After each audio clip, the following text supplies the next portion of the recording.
medio de creyentes, ¿cierto? Ser cristiano no es simplemente haber hecho oración de fe, no es simplemente haberse bautizado inclusive, sino que sea una persona que haya mostrado frutos de verdad dignos de arrepentimiento, que muestre el fruto del Espíritu Santo en su vida. Si todos nosotros, supongando que todos seamos así, pues uno debe conseguir una persona que comparta eso, un yugo igual. Entonces, características de un buen noviazgo, que sea un yugo igual. Si yo no soy consagrado, pueda que yo me haya bautizado, ¿cierto? O que algunos se haya bautizado, pero no tiene realmente a Cristo en su corazón, pues si se consigue un mundano van a estar en el mismo yugo, porque no ejercen el cristianismo, Cristo no vive en ellos. Entonces, lo primero es tener claro que este tipo de noviazgo es para los que realmente Cristo sí ha nacido en nuestro corazón, ¿cierto? Entonces, que sea en yugo igual. Que cómo saber o distinguir si es un cristiano verdadero, les recomiendo que se lean Primera de Juan, los primeros 5 versículos, ahí describen mucho. Es el que confiesa su pecado diariamente, con humildad. Un verdadero cristiano guarda la palabra de Dios, ama a su hermano, no ama al mundo, no practica el pecado y vence el mundo, ¿cierto? Entonces hay maneras en que ustedes se pueden dar cuenta si la muchacha que les gusta y los frutos del Espíritu Santo que también están por acá, también lo vamos a ver. Bueno, un buen noviazgo tiene límites, lo veíamos también la semana pasada. Un buen noviazgo está dispuesto a esperar el tiempo que sea necesario, así como Dios esperó, nosotros que somos hijos de Dios debemos esperar. Dice Génesis 4:4, pero cuando vino el cumplimiento del tiempo, Dios envió a su hijo, nacido de mujer y nacido bajo la ley. Cuando vino el cumplimiento del tiempo, no antes. Entonces, cuando veamos las etapas. ¿Esperar para qué? Para casarse, para tener la unión, digamos, física, sexual, y no hacerlo antes. Era lo que decíamos ahora, de saltarnos las etapas, ¿cierto? Todo tiene su tiempo, así lo dice la palabra. Entonces, es muy importante que tengamos eso claro y no estar por ahí saltando de mozo en mozo, de mujer en mujer. Un buen noviazgo ama, ¿cierto? Y la descripción del amor está en 1 Corintios 13, 4-7. El amor de hombre y mujer, el mejor ejemplo nos lo dio Cristo. Él se comparó el amor de él por la iglesia con el amor del hombre y la mujer, ¿cierto? Entonces es un amor que se entrega a sí mismo por el otro, que está dispuesto a renunciar a muchas cosas, que está dispuesto a darlo todo. Entonces hay que pensar en un buen noviazgo si estamos dispuestos a hacer muchas cosas por el otro. Bueno, en un buen noviazgo Cristo es su eje. Un buen noviazgo me impulsa a crecer, no a estancarme, es benigno, y eso habla la definición del amor. Entonces, un buen noviazgo no es el que te dice, ay, no, usted porque estudia en vez de dedicarme todo el tiempo a mí, qué pereza. No, respeta la familia del otro, la honra, están pendientes el uno del otro, de sus necesidades, en qué le puedo ayudar, cómo está, si llegó bien a la casa, si no llegó, la llamadita. Yo pienso que un noviazgo es el tiempo para aprender a cuidarnos juntos.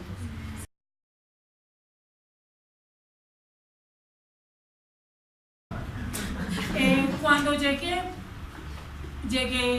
conmovida y apasionada por lo que pasaba en la alabanza, por lo que pasaba en las personas aquí. Casa de Oración ha sido una iglesia donde el Espíritu Santo sabe hacer cosas extraordinarias, así como las hizo en Sansón. Cuando yo llegué, también llegó mi hermana Esmeralda y empezamos a venir, veníamos mucho a los ayunos y queríamos estar aquí todo el tiempo porque éramos muy carentes. Mis papás estaban en proceso de divorcio, veníamos de un hogar muy difícil. Mi papá bebía de lunes a lunes, mi mamá, una mujer muy celosa, le daban unas pelas de Padre y Señor mío, y aquí era el lugar donde hallábamos descanso, donde hallábamos paz. Yo me intenté suicidar, yo no sé cuántas N veces. De todas ellas Dios me libró. Yo creo que la de la prueba ya me conocía. Yo me acostaba y en la noche le pedía a Dios que me llevara, que yo me quería morir, que yo no quería vivir. Mi vida no tenía sentido y en Cristo empezó a hallar un sentido importante. Sin embargo, llegar no es que la obra esté hecha, llegar es comenzar. Uno no pone el agua del arroz y el arroz ya está listo. Uno no se viste y ya está organizado, sino pregúntenle a las muchachas. No, nunca están listas y no es tan fácil. No es llegar a la iglesia lo que nos hace estar listos, pero sí se llega estando ávidos de querer conocer al Señor. Llegando y estando ávidos, también llegó un muchacho, se llamaba Roberto, y él, cada alabanza lloraba. Yo decía, él ama a Dios porque lloraba. Estaba en las obras de teatro, Dios le usaba en las obras y de verdad era muy ministrador. A todos nos caía bien. Sí, a todos nos caía bien, era líder, y yo decía, no, él es. Y empezó a ir a mi casa a conversar, a ministrar. Mucho verbo. y empezó a ir y la canción de Arturo Giraldo, yo no sé qué, y hubo una amistad, y me voy a bautizar, y entonces, ay, yo también me quiero bautizar, porque es que si él se bautiza, yo también. Mi mamá lo vio y me dijo, Elisa, ese muchacho te va a hacer llorar lágrimas de sangre. Y mi adolescencia y mi juventud se rebeló contra mi mamá. Dijo, mi mamá a nadie quiere, es que a mi mamá a nadie le gusta, es que yo no soy nada con él de hecho, pero sí me parecía muy, muy impresionante cómo él buscaba al Señor, cómo él trataba de estar en el Señor. Y entonces, sí, a mí me empezó a gustar. Mis papás se separaron y yo me quedé viviendo con mi papá. Vivíamos mi papá y yo. Yo estaba como en 11. Sí, también hace tiempo. Mis hermanos se quedaron con mi papá y Roberto empezó a ir a llevarme al colegio. Íbamos, volvíamos, hablábamos de las predicaciones. Yo me metí al grupo evangelístico y íbamos a evangelizar después de los domingos. Y hubo un momento en que él me dijo que me quería y yo también lo quería. Y no le preguntamos a Dios, no le preguntamos a nadie. Y obviando la observación de mi mamá, nos hicimos novios. Nos hicimos novios y... ¿Cuánto tiempo haya pasado? Nada, ¿cierto? En que yo hubiera conocido al Señor, en que hubiera empezado, sí, llevaba como un añito de venir a la iglesia. Y a Roberto hacía como 8 mesecitos, pues que empezamos como a hablar y todo eso. Roberto no era verdad que había acabado de llegar a la iglesia. Roberto conoció a Dios, le hablaron del Señor en asambleas de Dios y él iba allá, pero se presentaba como una persona nueva.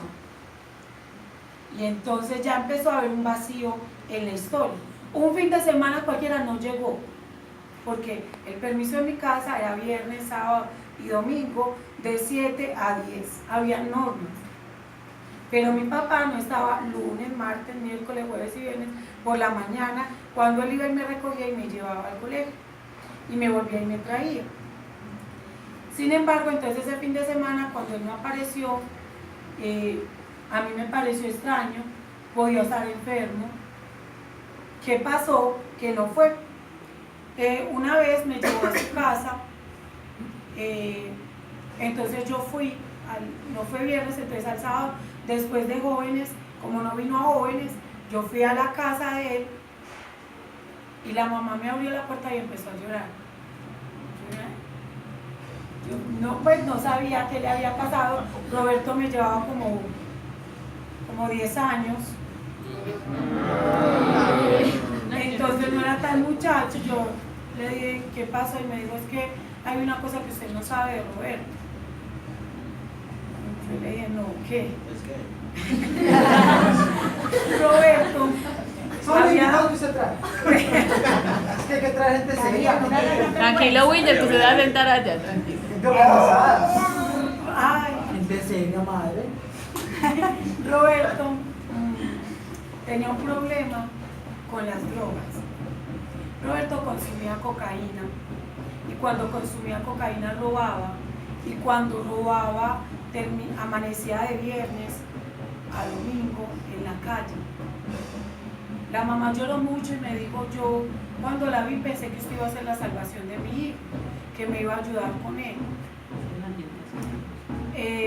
Yo me fui para mi casa muy afligida, él apareció como al miércoles. Yo le dije, no, yo no quiero seguir con usted, porque de esas cosas que a uno le enseñan en la casa, me habían dicho no drogadictos, no personas con ese tipo de dificultades, porque esas personas tienen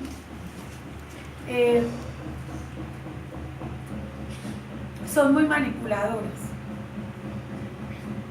En efecto, Roberto duró como 15 días llorando detrás, me iba y me buscaba al colegio, me hacía escándalos, me escribía grafitis en las paredes de los vecinos, escribía poemas, me empezó a perseguir.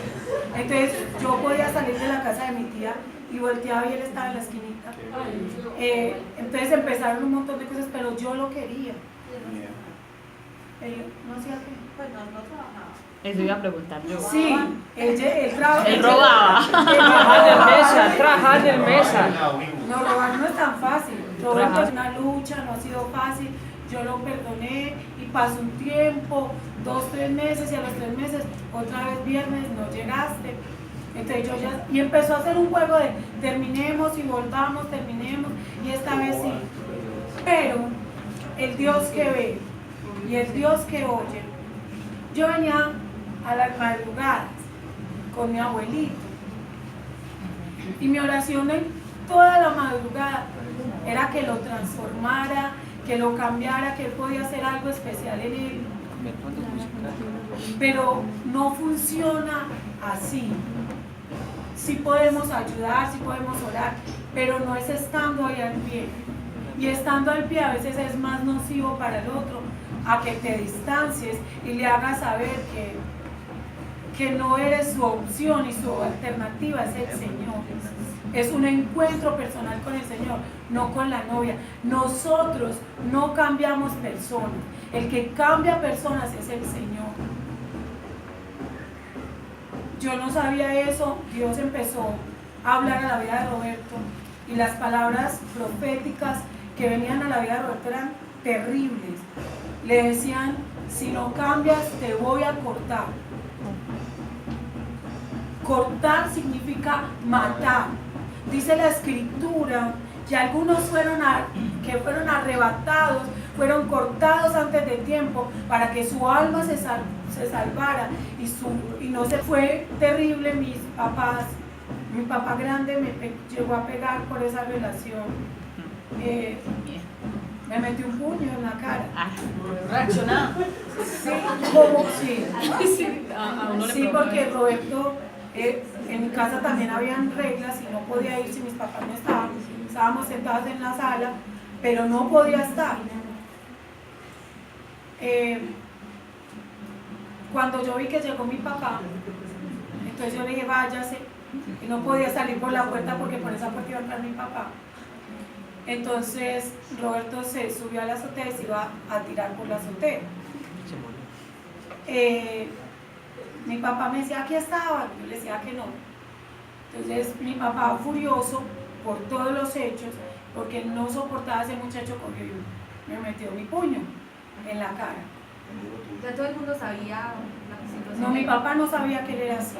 Mis papás no tenían conocimiento de que él era así, pero mi papá me decía, él no es una persona de su fe. Dios no siempre habla en lengua así a través de un profeta. Dios habla de muchas maneras. Y cada vez que hablaban del yugo desigual, yo decía, ay, otra vez es. Y ahí, y ahí. Entonces eran un montón de cosas. La palabra profética que Dios envió a mi vida, la envió y decía, van a venir un día a cobrársela a él. Y cuando se la cobren a él, vas a perecer con él. Esa fue la palabra. Yo tuve miedo, yo intenté dejarlo muchas veces, yo quería, en mi ser había el deseo de hacer la voluntad de Dios. Pero tenemos que entender que el yugo desigual no es solamente los paganos, no es solamente los que están allá afuera. Si él quiere estudiar y yo no, somos un yugo desigual. Si yo tengo pasión por el reino y él no, somos un yugo desigual. Si él tiene 10 más años, usted está muy cerquita. Si él tiene más años que yo, No. Casi, son contemporáneos. yo no. Entonces es un yugo desigual. 42, 23. Si él quiere hacer cosas en tinieblas y yo no, vea, les voy a decir que fue así la opción de caer en fornicación. Fue así. Porque es que estábamos solos, porque es que mis papás se habían divorciado, porque yo empecé a pactar con el Señor, venir a la iglesia. Lo peor que puedes hacer es que estés en yugo desigual y te apartes, porque lo que indica con eso fue que te perdiste de todo. Aquí estás medio perdido, pero allá te perdiste de todo. Yo seguí viniendo, ya él no venía tan frecuente. Yo, en mi corazón había sed por su reino, pero aún mi carne se enseñoreaba y yo volvía y cedía, me decidí dejarlo. Yo empecé a orar, yo empecé a buscar al Señor, yo empecé a decirle ayúdame. Había un clamor en mi corazón. Un 9 de agosto, yo estaba en la sala con mi mamá. Mi mamá me dijo, ay, mija, yo me voy a acostar ya. Yo le dije, mami, te vas a ir a acostar y mira lo que hay parado en la puerta. En la puerta de mi habitación había una sombra, se parecía a él, pero era una sombra. Yo le pasé por un ladito, me acosté ante los ojos de nuestro Señor que nos escucha en esta hora. Yo no estaba dormida, yo cerré los ojos y cuando cerré los ojos yo vi un ataúd y me miré y me vi ahí en ese ataúd. Yo me asusté y retrocedí y volví a mirar, y cuando volví a mirar lo vi a él. Yo pasé una noche terrible.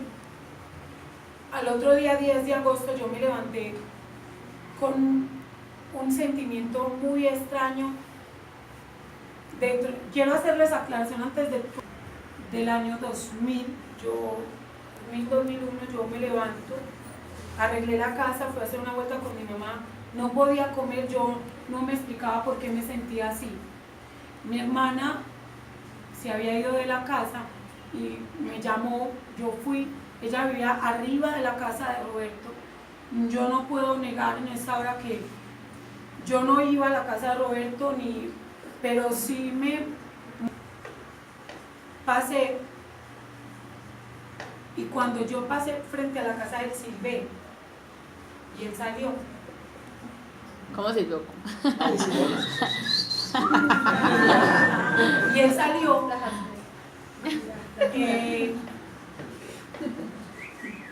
Yo le dije, me dijo, ¿para dónde va? Yo venía para la vigilia ese día. Yo le voy a ir a mi casa y me voy para la vigilia. ¿Fue un viernes? Sí, fue un viernes. Por la tarde. Me dijo, me empecé a decir que él había cambiado, que él ya no era así, que él llevaba no sé cuántos días, que llevaba como 2 meses sin consumir, que él le estaba buscando al Señor, pero que él me quería. Él me repetía mucho que él iba a morir a mi lado, que íbamos a estar juntos por siempre. Esas palabras que nos dicen, que a veces atan, fue una atadura. Y estando ahí, Roberto, yo no sé si usted pueda comprender lo que yo le estoy contando, pero eso fue como dorado. Estaba haciendo mucho calor, eran aproximadamente las 5 de la tarde. A las 5:45, faltaban 5:40, pasó la pastora con el pastor por la cerita de allá. Yo lo estaba ahí, él estaba hablándome. Y a las 5:45 en punto sé la hora, porque yo tenía que irme rápido a cambiarme para venir a la iglesia. Miré la hora, volteé, no recuerdo qué me dijo. Llegó un hombre, sacó un revólver de su pantalón, se lo puso en las sienes y le disparó. Roberto cayó al suelo. Cuando cayó al suelo, le hizo 3 impactos más. Roberto murió de manera instantánea. Yo dije, ya, yo no corrí, yo no grité, yo me quedé ahí. Ese joven que lo asesinó no me dijo nada.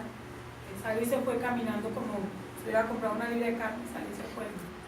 Yo subí, los pies casi no me respondían, a llamar a la mamá, que eso cada 2 cuadritas de la casa de él. La mamá bajó, la mamá estaba en shock y empezó a gritarme ahí, a decirme que eso era lo que yo quería.